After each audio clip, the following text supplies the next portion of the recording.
Boa noite a todos. Sejam muito bem-vindos à casa de Deus. Que bom que o friozinho não espantou vocês, né? Friozinho chegou, a gente espera que seja já uma despedida, né? Para a alegria de muitos, para a tristeza do pastor, o pastor ama o friozinho, né?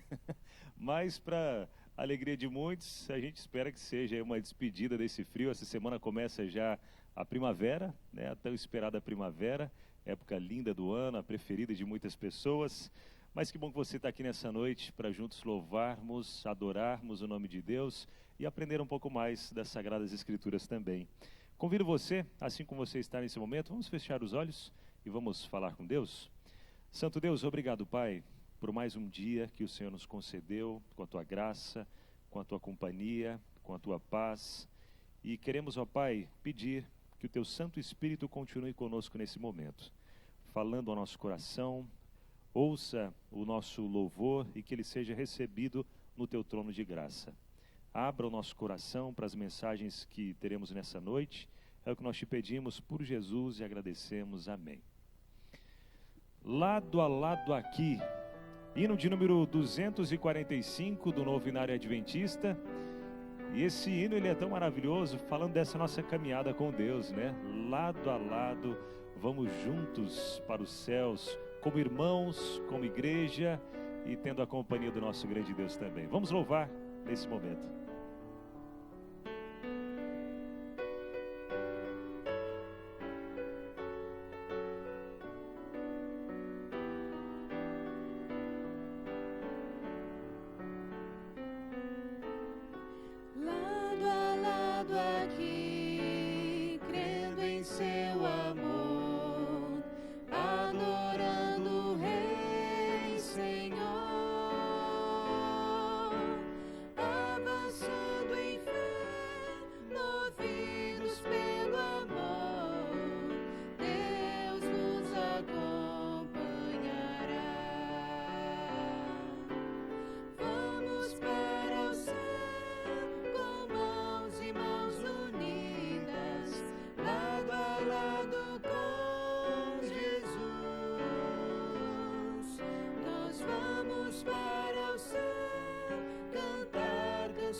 Joia somos nós da pedra angular, fazendo o mundo ver quem é Jesus.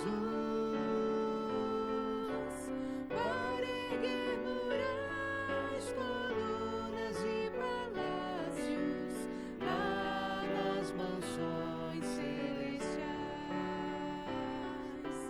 Vamos para o céu com mãos e mãos unidas, lado a lado com Jesus.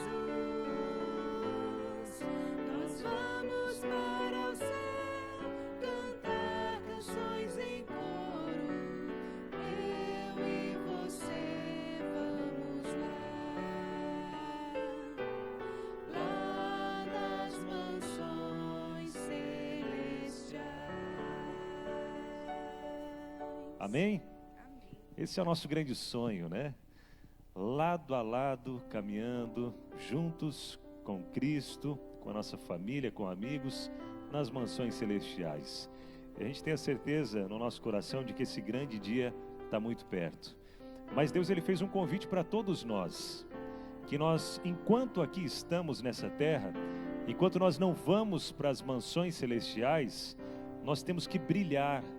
É isso que a Bíblia diz, temos que brilhar, temos que ser luz nessa terra.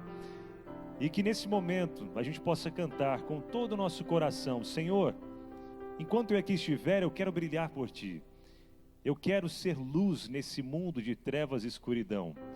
Vamos colocar em pé e vamos cantar o hino de número 240, Brilhar por Ti.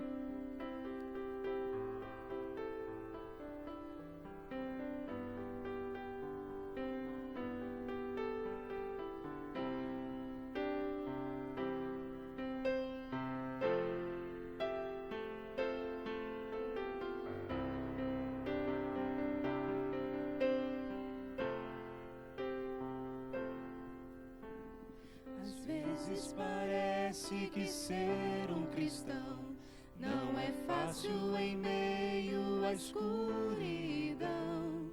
Ainda mais se eu pensar que não é minha luz, mas a união com Deus que o brilho produz.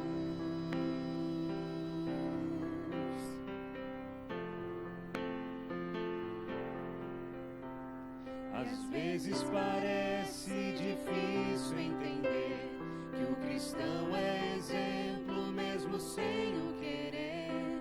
E por isso mesmo eu preciso orar para que Deus me ilumine e assim eu possa brilhar. Senhor, eu quero brilhar por ti quando o mundo se apagar. Eu quero que através da minha vida alguém possa te enxergar. Faze com que mesmo sem palavras eu fale do teu amor. Eu quero brilhar por ti, brilhar onde quer que for.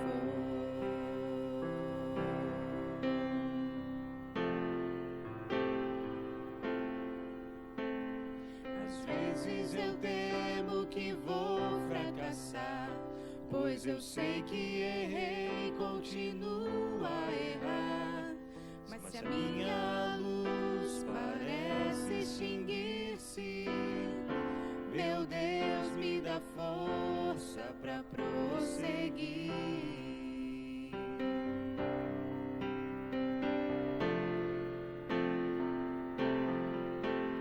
Não importa o quanto eu tente me esforçar, eu só posso vencer se Ele me ajudar. E é quando percebo meu esforço é vão, e o que devo fazer é segurar sua mão. Senhor, eu quero brilhar por ti quando o mundo se apagar. Eu quero que através da minha vida alguém possa te enxergar. Faze com que mesmo sem palavras eu fale do teu amor. Eu quero brilhar por ti, brilhar onde quer que for.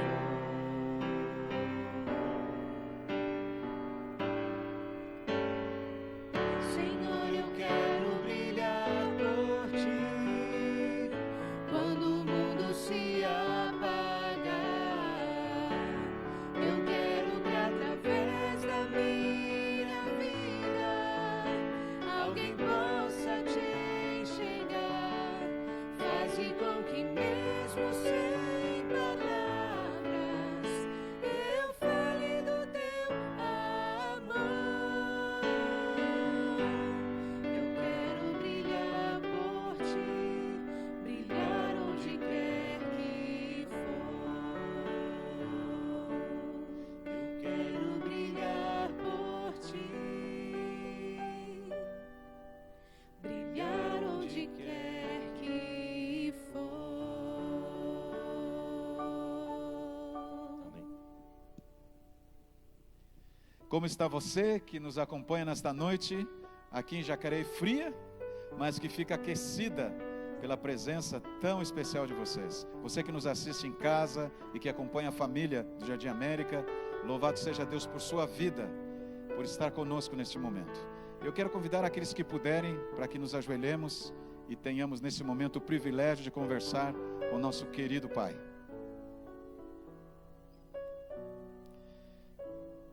Querido e bondoso Pai, nós não estamos aqui por acaso. É Tua obra, é obra do Espírito Santo, que cuidou de nós, que nos impressionou e nos convenceu de quão bom é estarmos diante de Ti. E nós viemos aqui neste momento te adorar, Senhor. Exaltar unicamente o teu nome. Tu és o nosso grande Criador, o nosso grande Senhor. Muito obrigado por tua misericórdia que foi renovada neste dia, nesta manhã, deste momento, deste dia. Muito obrigado porque tu não desiste de nós e tu tens nos amado incondicionalmente. Agora nos abençoa para que sejamos acessíveis ao Espírito Santo. Possamos ouvir a tua palavra, Senhor. Repreende o mal. Não permitas que nenhuma interferência, que nada interfira a tua palavra, a tua mensagem nesta noite. Faça um milagre em nossa vida. Transforma esse coração de pedra em coração de carne.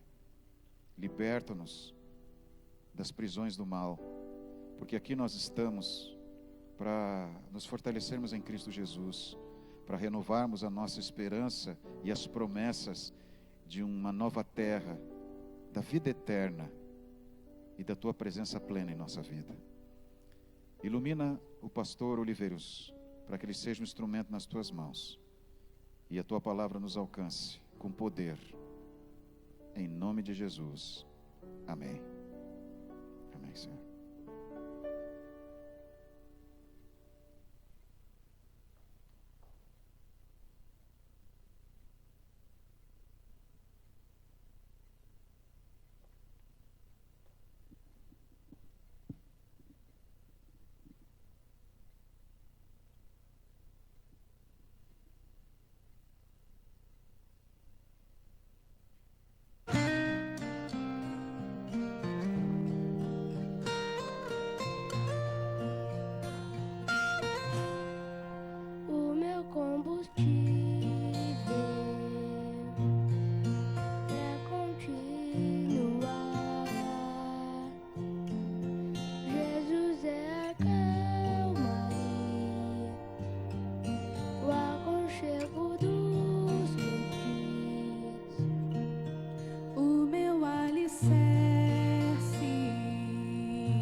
Confesso, eu tô cansado e não quero mais.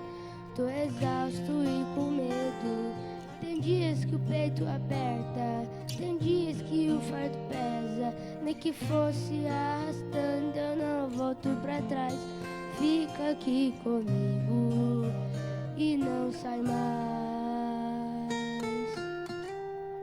És o meu alívio, tudo que eu preciso bem aqui comigo pra eu continuar, que me impulsiona todos os dias pra eu não parar.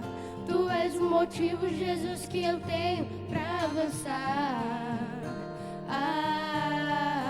És o meu alívio, a força e o ânimo que eu necessito pra prosseguir. Se eu não desisti, o motivo é porque sempre esteve aqui, nos piores momentos, dizendo que nunca desiste de mim.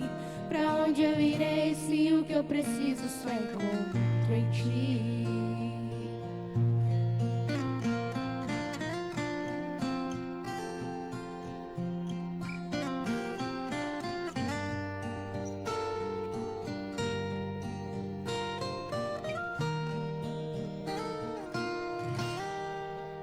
Tão complicado, Pai.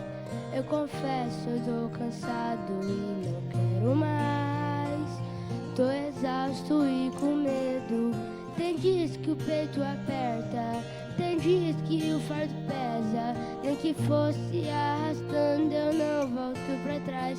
Fica aqui comigo e não sai mais. És o meu alívio, tudo que eu preciso bem aqui comigo pra eu continuar, que me impulsiona todos os dias pra eu não parar. Tu és o motivo, Jesus, que eu tenho pra avançar.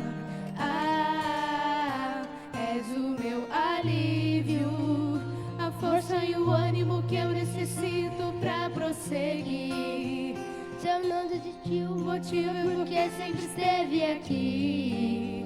Nos piores momentos, dizendo que nunca desiste de mim. Ah, és o meu alívio.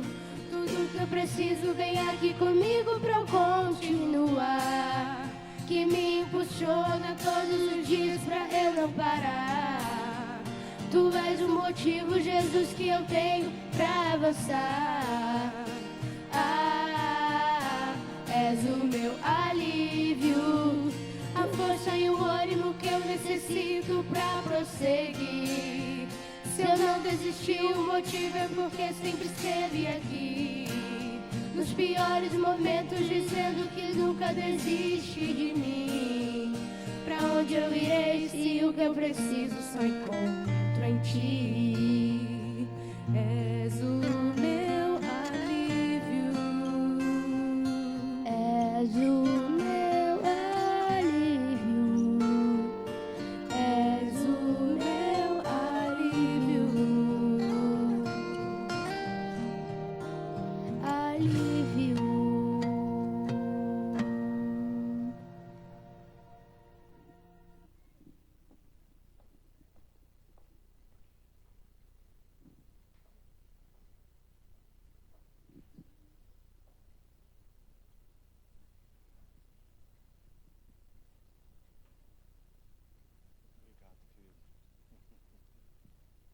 Boa noite. Prazer ver você aqui na igreja, nesse frio, né? O mais difícil dessa estação, comentava agora há pouco com o Ronald, que durante o dia faz 35 graus, né?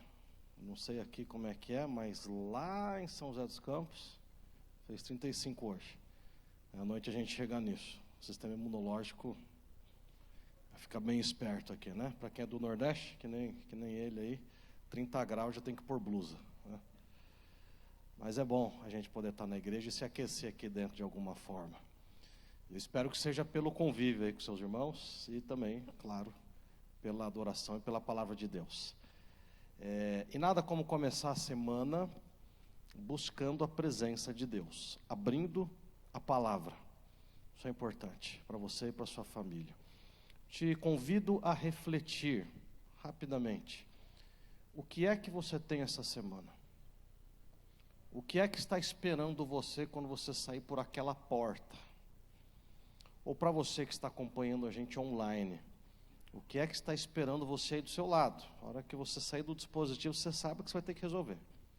Ou então, você vai conseguir até dormir hoje, mas amanhã você não sabe como resolver esse problema. Então é por isso que no começo da semana a gente para colocar a cabeça no lugar, mas a gente se rende a Deus, porque a gente sabe que essa guerra não nos pertence. Nós não temos todas as ferramentas para vencê-la. E se com Deus já é difícil, imagine sem Deus. Então é isso que nós estamos fazendo aqui. E é por isso que você veio até a presença de Deus. Eu espero que você seja abençoado nessa noite e de maneira especial nessa semana. Eu trouxe um texto para a nossa reflexão, que está em Gênesis, no capítulo 26. Quem tiver a Bíblia, por gentileza, acompanhe conosco na leitura. Gênesis 26. Esse texto de Gênesis 26, depois do dilúvio, essa é a maior crise que o mundo passou até aqui. Não teve outra do mesmo tamanho. Teve uma parecida que aconteceu na época de Abraão, e o texto faz uma referência a essa crise aqui. Mas na história corrida, depois do dilúvio, essa foi a maior crise. Uma crise de fome severa, global. Você tem hoje problemas de divisão, de distribuição de renda, de acesso às situações sociais que nós conhecemos, que independem da ideologia, para a gente ser obrigado a reconhecer essas realidades aqui. Então falta comida em alguns lugares, e tem lugares que tem que existe comida para um, mas não tem comida para outros, nem todos têm o mesmo acesso. Nessa época aqui faltava comida geral, para todo mundo. E não era uma questão de distribuição. é porque simplesmente não tinha. Por fatores climáticos, por fatores naturais, seja lá o que fosse, o solo estava infértil. O mundo vivia como que uma maldição do pecado, que colocava uma grande parcela da população mundial em risco. Nós estamos falando aqui de uma crise mesmo, uma crise. Essas crises são cíclicas, as crises em geral o são. Quem tem mais experiência de vida já viveu algumas outras crises. Bom, eu lembro de algumas no meu período de vida. Eu me lembro de uma mais recente, de 2012, me lembro uma crise de 2008, todas elas financeiras. Me lembro do plano Collor. Eu era criança, mas eu lembro que naquela época, da noite para o dia, através de uma lei econômica, todo mundo passou a ter 50, eu não lembro o que era, cruzeiros novos, cruzados novos, cruzeiros reais, né? Eu lembro da cifra, era CRZ cifrão, era mais ou menos isso. E veio a crise, gente riquíssima que perdeu acesso à fortuna. Você ouvia histórias de multiplicação de suicídio em massa, gente pulando antes de o edifício Joelma pegar fogo, acho que foi antes do Joelma, sei lá também, posso estar confundindo as coisas, uma outra que depois, então não morreu no Joelma, morreu depois, do lado do edifício Joelma, pertinho. O mundo sempre teve essas crises. Nós estamos no meio de uma crise. Ela começou há 2 anos atrás e ela só mudou a natureza da crise. Então, no começo, ela era uma crise de saúde, que se tornou social, que se tornou econômica, que se tornou política. Mas ela intensifica, vez ou outra, em algumas geografias, e continua trazendo alguns efeitos dela, os mais diversos, para a nossa vida. O que a gente faz em tempo de crise? As crises são muito reveladoras. Elas mostram coisas que a gente tinha guardado no coração e nem sabia. A nossa capacidade de reação, nem sempre a gente controla a forma como a gente reage. Depois que você reagiu, que você descobre o que estava guardado ali na sua vida. Vamos para o texto. E se eu pudesse dar um tema para reflexão dessa noite, é o que fazer em tempo de crise. E eu não digo apenas uma crise mundial, econômica, crise de confiança, ou seja, qual for a área dela. Mas o ser humano vive em crise desde que ele saiu do Éden. Crise da sociedade, crise da família, crise de salvação, crise de um rompimento com Deus, crise de pecado, que está no nosso DNA, que nos assola. E as crises que vivemos, algumas podem ser crises que nós mesmos causamos sobre a nossa vida. Algumas crises podem ser crises que não causamos, mas fomos reféns dessa crise, fomos vítimas dela. Ou crise simplesmente porque o mundo é um mundo de pecado, e o mundo vive em crise. As famílias estão em crise, a política está em crise. E por que não dizer que muitas vezes na igreja nós vivemos isso daqui? Crise de identidade, crise teológica, crise de crença, crise de ministério, crise de liderança, crise de ação. E o que fazer quando o seu casamento está em crise? Quando a sua carreira está em crise? Quando você, como pessoa, indivíduo, quando a sua vida está em crise?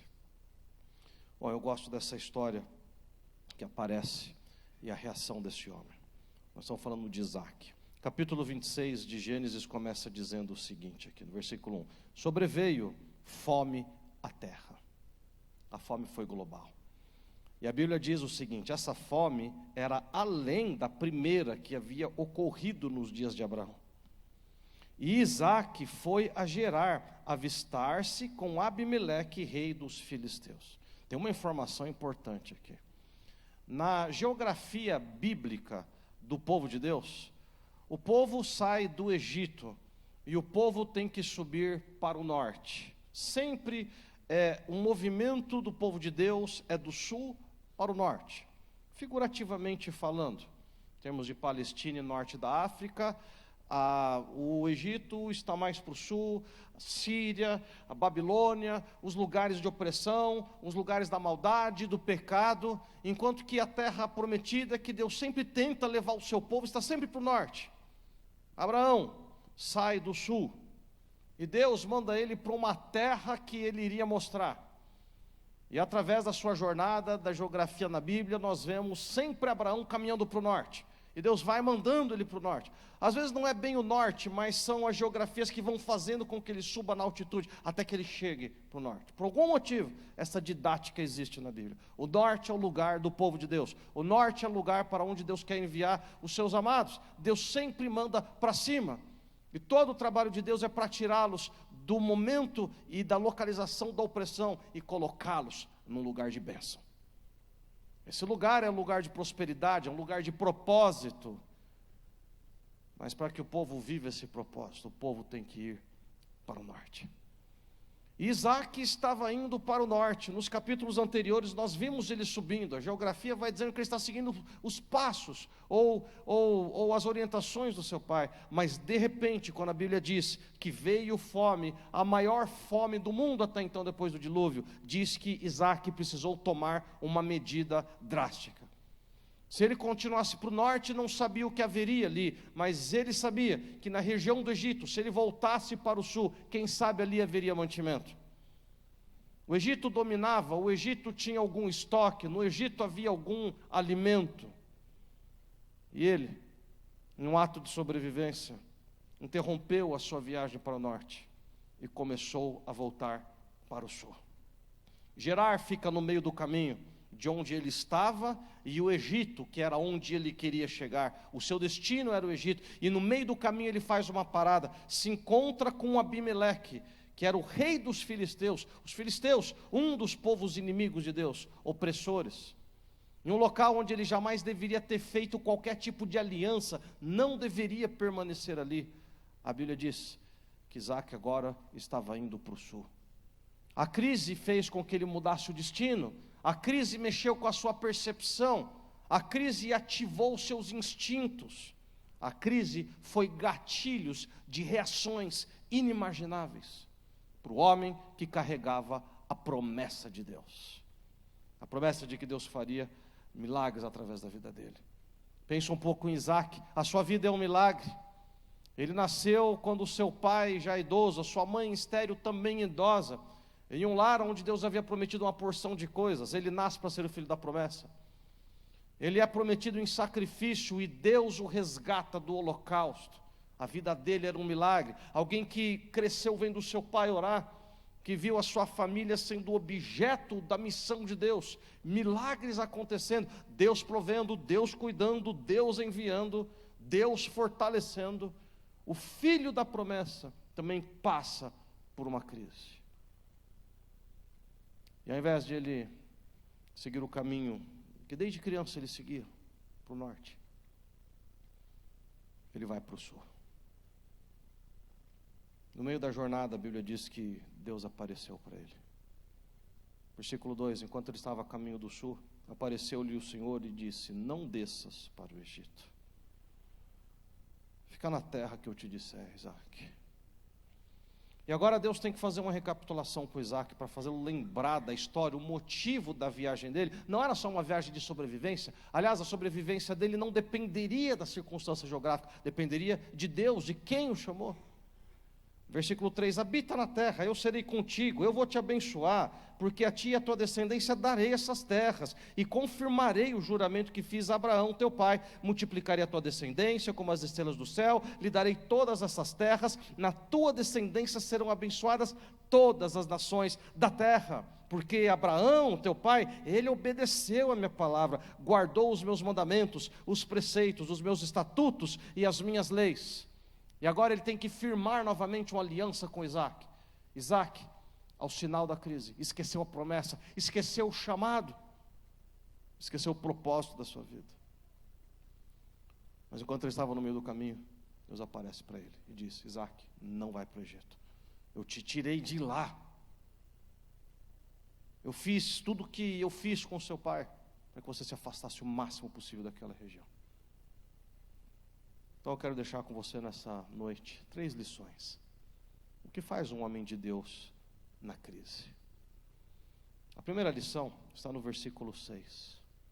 Depois que o Senhor apareceu para Isaac, diz que Isaac ficou em Gerar. Ele interrompeu a sua descida para o sul. Em outras palavras, Isaac obedeceu. Na crise, obedeça. Na crise, obedeça. Deus havia pedido para ele um alinhamento com a lei, com o chamado. A obediência, ela tem que ver com estar alinhado com a profecia, a fidelidade à vocação, a fidelidade à identidade que ele havia recebido. Deus chamou ele por um motivo, assim como Deus chamou a igreja por um motivo, e na crise a igreja é chamada a permanecer obediente a Deus, e os filhos da igreja da mesma forma. Nós estamos no mundo em crise, mas nós estamos em missão, nós estamos seguindo em direção ao norte. E o diabo vai fazer tudo aquilo que ele puder para desviar o seu caminho do norte, para fazer com que você se perca, para neutralizar os seus esforços. Mas Isaac ensina para nós nessa noite: na crise, obedeça. Obedeça o quê? A palavra, a revelação, a profecia, a lei, a Deus. Aquilo que você sabe que tem que ser feito. Na crise, obedeça. Isaac ficou ali, e o fato de ele ter descido um pouco foi suficiente para se corromper com o local onde ele estava. Ele não tinha mais recurso agora para iniciar imediatamente uma viagem de volta para o norte. Ele precisou ficar ali por algum tempo. E por estar em Gerar, absorvendo também da cultura e da realidade, ele repete um episódio que seu pai havia tido com a esposa. Ele mente com relação à esposa dele. A esposa quase que é levada. No momento onde tudo vai se perder, Deus tem que mandar um anjo, um sonho, uma visão para aquele rei, para chamar a atenção do seu servo. Ele usa outras pessoas. Até que, quando tudo é acertado, Isaac cai em si. O versículo 15 em diante nos dá agora uma segunda lição. Diz o seguinte aqui, aliás, no versículo 12, eu vou ler aqui 26, Gênesis 26, verso 12. Diz o seguinte aqui a Bíblia: semeou Isaac naquela terra, e no mesmo ano recolheu 100 vezes mais, porque o Senhor o abençoava. Depois de ter aprendido com Deus, depois de ter passado um preço amargo de uma mentira, ou de querer resolver as coisas ao seu jeito, se contaminando com a terra de Gerar, a Bíblia diz que enquanto ele ficava ali, ele resolveu se ocupar, e semeou Isaac naquele ano, e ao final do ano recolheu 100 por 1. Aqui está a segunda lição de Isaac. A primeira lição é: na crise, obedeça. A segunda lição: na crise, semeie. Semeie. Engraçado que estava todo mundo semeando, mas não estava ninguém colhendo. Muitas pessoas já haviam desistido de semear a essa altura. Só que o semear é um exercício de fé. Você planta hoje para colher em outro dia. Você está plantando e nutrindo um sonho. Você está colocando recurso, água, adubo, dedicando a terra para aquilo ali, abrindo mão de coisas, com um sonho. Plantar também é uma decisão, porque em tempo de escassez, quando você tem uma semente, ela é valiosa, porque você pode comê-la, mas comê-la pode significar o fim das gerações futuras. Ele precisou tomar uma decisão: comer ou plantar. Semear é um ato de risco, porque você pode plantar e pode ser que você não colha. Por problema de clima, de água, de praga, de guerra, problemas sociais. Mas se Deus havia mandado ele ficar ali, Deus certamente tinha planos para ele. E a Bíblia diz que Isaac plantou e algo incrível aconteceu. Naquele ano ele colheu 100 por 1. O que significa isso? Que para cada semente plantada, ele colheu outras 100 sementes, no espaço de 12 meses. O versículo 13 diz que engrandeceu-se o homem e foi se enriquecendo, até que se tornou muito poderoso. O verso 14 diz que ele possuía ovelhas, bois e muita gente de serviço. Tanto é que isso começou a despertar a inveja dos filisteus. Olha o que aconteceu em um ano. Isaac, no começo do ano, não tinha nada.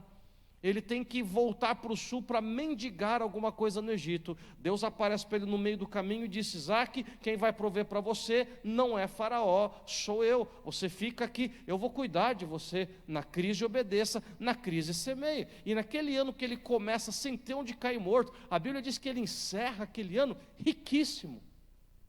Posses, animais, servos e tudo aquilo que a riqueza traz. Dentre elas, muitas vezes, inimigos, invejosos. Eu acho curioso a taxa de retorno que Deus deu para Isaac naquele ano de crise absurda. Aqueles que mexem com investimento, eu não sou perito de investimento financeiro, mas a gente sabe que com base na inflação, um bom investimento seguro pode te render até 1% ao mês, de maneira tranquila, para quem não quer mexer muito com isso. Você vai acumular aí, se fosse uma matemática simples, sem juros compostos, 12% ao ano. Com juros compostos você tem um resultado um pouco diferente. Então não estamos falando de um investimento bom, vai te render um pouco mais do que a inflação, está prevista para 8%, vai te render 12% pela aquilo que você vai ganhar. Hoje é considerado um bom investimento, sem risco, 12% ao ano. As taxas de retorno que prometem mais são aquelas que correm risco, bastante risco. Então, quem investe no seu negócio, ou quem investe em outros negócios e sempre fica mexendo e mudando, indo atrás das tendências e alocando recursos, você vai conseguir, às vezes, fazer o seu capital render 3% ao mês. Isso é bastante coisa. 4%, 5% por algum tempo. Talvez. Seria capaz de acumular 30% no ano. Isso é muita coisa. Sabe quem cobra isso daí por ano? 50%? O banco. O cartão de crédito, o juro composto dele passa dos 300% ao ano. Pirâmides não oferecem isso daqui de crescimento. Uma que elas são mentirosas. Agora, olha a taxa de crescimento que Deus deu para Isaac no meio da maior crise. Para cada uma semente plantada, ele recolheu 100 no final do ano. Essa é uma taxa de crescimento, de rendimento de 10.000% ao ano. O que você acha dessa taxa? Não estão falando de 12%, não estão falando de 40%, 50% de taxa de cheque especial, não estou falando de 350% de cartão de crédito, as taxas mais abusivas, nem de agiota, nem de pirâmide. Nós estamos falando da taxa de retorno de Deus para o seu servo no ano da maior crise. Essa é uma taxa de 50% ao mês. Isso não existe em lugar nenhum. Deus está dizendo aqui que na maior crise do mundo, Ele é capaz de dar o que Ele quiser para os filhos dele, porque o mundo é de Deus, a terra é de Deus. Ele diz: minha é a terra, meu é o boi, meu o jumento, eu sou o dono de todas as coisas. Ele fez, Ele criou, Ele mantém, Ele resgata. Quando Ele diz para o mar para. Quando Ele diz para a chuva para. Quando Ele manda o diabo parar, o diabo para. Não tem nada que foge do domínio de Deus. Isaac começa o ano mendigando, e ele termina o ano multimilionário. Porque na crise, obedeça. Na crise, semeie. Bom, Deus talvez não prometa para mim as mesmas coisas que prometa para Isaac, até porque eu não tenho a mesma vocação de Isaac.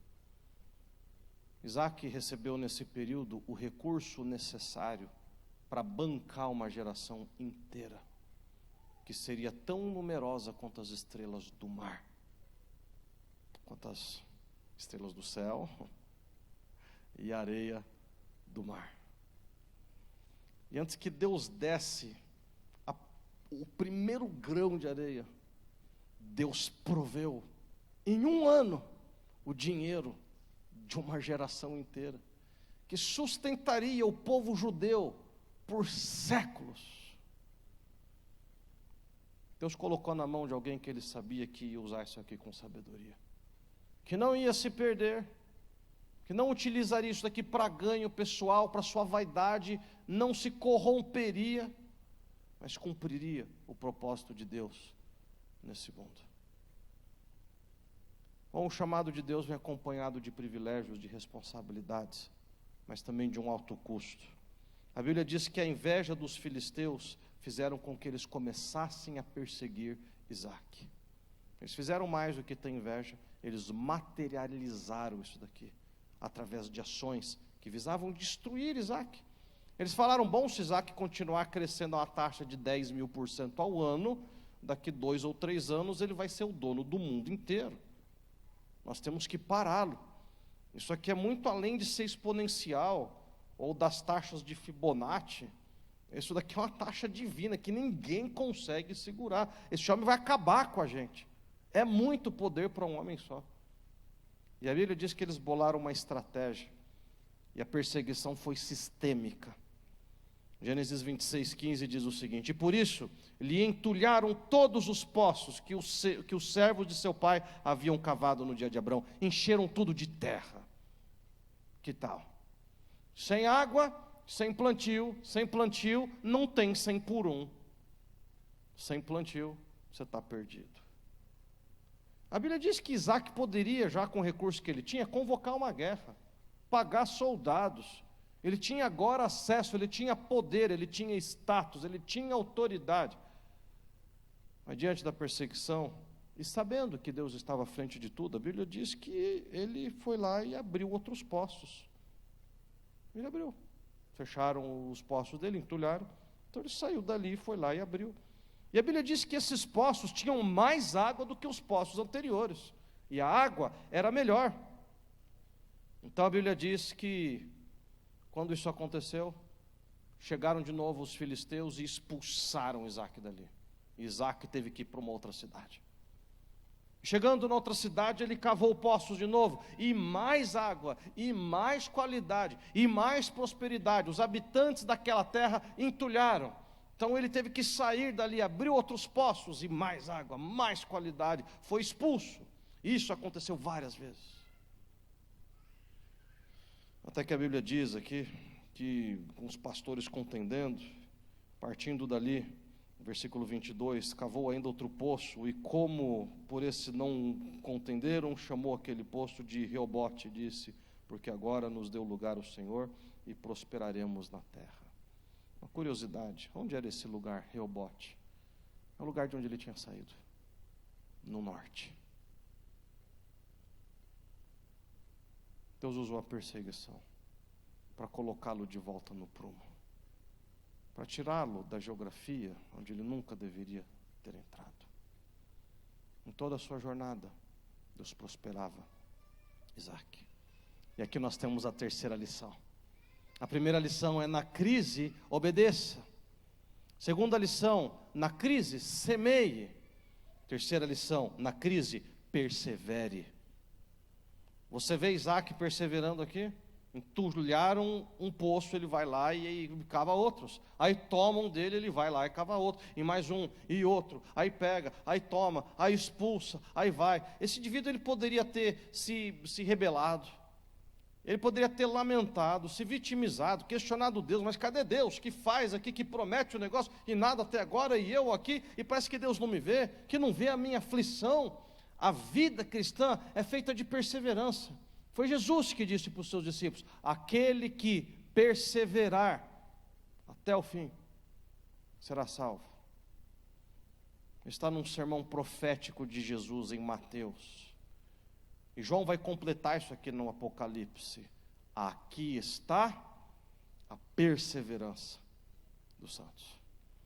Eles perseveram na fé de Jesus e nos mandamentos. Engraçado, a perseverança, muito mais do que um estado de espírito, muito mais do que um traço de temperamento ou de personalidade, é uma característica do povo remanescente. O povo remanescente é conhecido pela perseverança, por insistir na verdade, por insistir na pregação, por insistir no serviço, por insistir na esperança de que Jesus vai voltar. Na crise, obedeça. Na crise, semeie. Na crise, persevere. Eu finalizo novamente com o versículo 12. Diz aqui a Bíblia: semeou Isaque naquela terra, e no mesmo ano recolheu 100 vezes mais. O que diz a frase final? Por que ele fez isso? Ele era perito? Ele era bom? Eu não sei se ele tinha plantado antes. A Bíblia não fala muito sobre a capacidade agrícola de Isaque. Todo mundo mexia com isso daí naquela época. Mas será que ele havia criado um método infalível, um sistema, uma tecnologia única? Ele se tornou um engenheiro perito disso daqui, desvendou os segredos da natureza para contornar toda e qualquer tipo de crise hídrica, crise de seca, crise de clima, temperatura. Não, a Bíblia diz que isso só aconteceu por um motivo: porque o Senhor o abençoava. O Senhor abençoa aqueles que obedecem. O Senhor abençoa aqueles que semeiam. O Senhor abençoa os que perseveram. Qual é a crise que te espera lá fora? Que crise você está vivendo? De onde veio essa crise? O que fazer? Bom, posso me vitimizar? Posso espernear? Posso fazer guerra? Ou posso fazer como Isaque, que podia ter feito isso tudo? Obedeceu. Quem? Seu instinto? Não. Deus. A palavra. A revelação. Posso fazer como Isaque, que semeou discórdia, maldade, rancor, ira, vingança, ódio? Não. Plantou esperança. Plantou confiança. Plantou determinação. Plantou disciplina. Plantou trabalho honesto. Plantou valores corretos. Posso fazer como Isaque, que perseverou? Perseverança não pode ser confundida com teimosia, com intransigência. Há uma diferença entre intransigência e perseverança na fé. A perseverança significa a capacidade de você dar continuidade a processos que não se interrompem e que não param. Construir ao longo de uma vida, de forma dedicada e linear, o sonho que Deus colocou nas suas mãos, de utilizar aquilo que Ele deu, para que você glorifique o nome dEle, para trazer bons frutos, para que o seu testemunho valide o Evangelho, para que o rastro que você deixar traga vida, multiplique bênçãos, mas acima de tudo, para que você vá para o norte. Nós estamos indo para o norte. O único caminho que Deus conhece é para frente. Deus não permite a sua igreja retroceder. E não é o plano de Deus que nenhum dos seus filhos faça o mesmo. E é por isso que em Cristo nós podemos ter a certeza de que a missão não pode ser contida, porque Deus, o Senhor, o abençoava, assim como o Senhor abençoa a sua igreja, assim como o Senhor quer abençoar a sua vida. Não apenas para te trazer prosperidade do ponto de vista passageiro, material, humano, mas para trazer para a sua vida plenitude, paz, esperança e eternidade. Por isso, se tem uma oração que eu preciso fazer nessa noite, Senhor, me ajude a sonhar os seus sonhos. Me ajude a ter no coração aquilo que o Senhor quer para mim. O que é que o Senhor quer para mim? Para Isaac, Deus queria uma grande nação. E para você? Qual será o sonho de Deus? Está disposto você a pagar o preço pelo sonho de Deus? Obedeça, semeie, persevera. Deus vai te mandar para frente. Deus vai te mandar para cima. Em breve estaremos no norte eterno, onde viveremos para sempre, na presença de Deus. Que Deus te abençoe nessa semana e te faça viver o plano de Deus. Nós vamos cantar um hino nesse instante e no final faremos a oração final, por favor.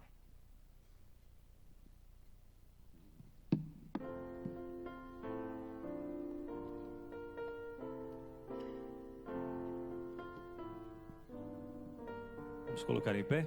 Sou de Jesus. 139.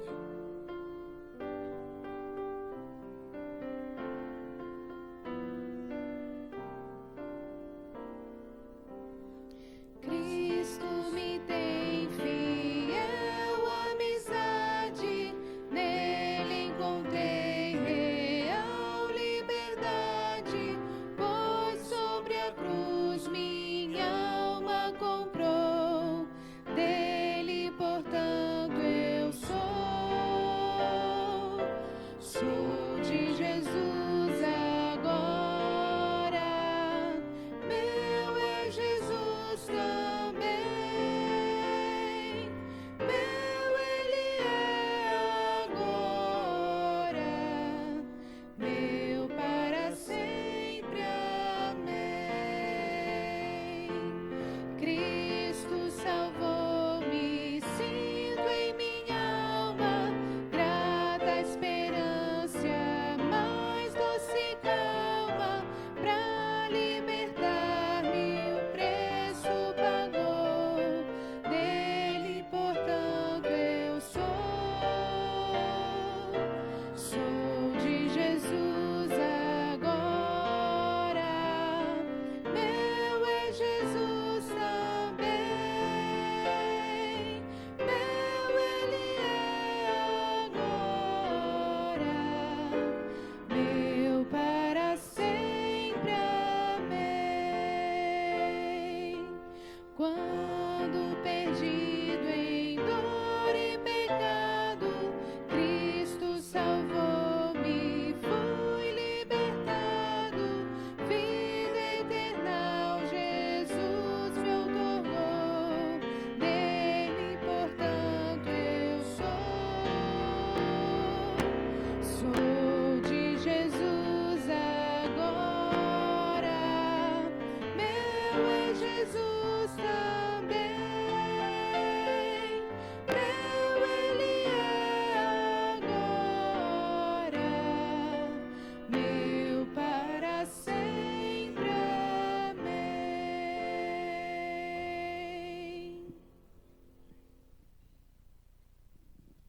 Vamos orar. Nossa gratidão, Senhor, por mais um dia que nos permite viver. E porque o Senhor tem planos para a nossa vida. E ao sairmos daqui, queremos sair na certeza de que o Senhor conduz aquilo que fizermos nessa semana. Nos despede para sermos obedientes, a semearmos a boa semente, perseverarmos no caminho que o Senhor tem revelado para nós. Ninguém poderá frustrar os seus planos, agindo Deus, quem impedirá?